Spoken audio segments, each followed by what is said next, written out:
dáváš, jak mi na vědomí hrnky dáváš, že jsi mě docela oblíbil.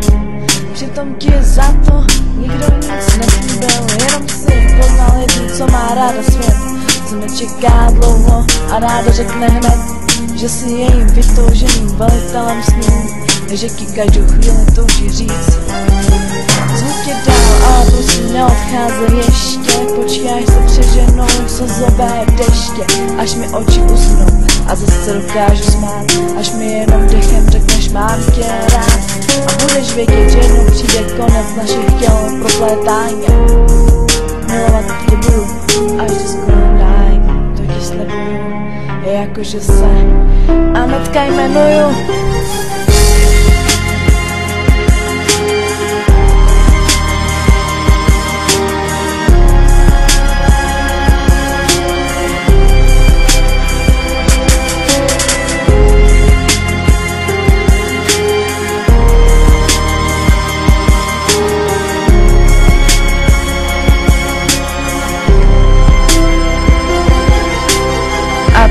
Přichází na řadu Izzy, protože vyjádří svý lásky plný city.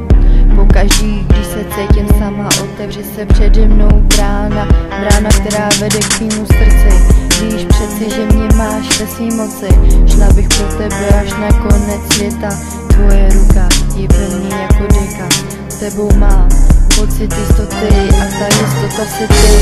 Říkám ti ráda, jak moc miluji tě, říkám ti ráda, lásko, chci tě, za tebe se budu rvát. Ty jsi to nejlepší, co mě mohlo v životě potkat. Děkuji ti za tu čest, že jsem tě mohla poznat.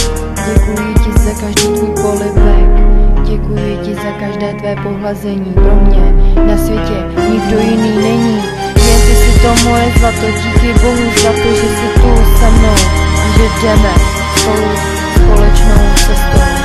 A to všechno ti slibuju, jakože se Míša jmenuju. Lásko miluju.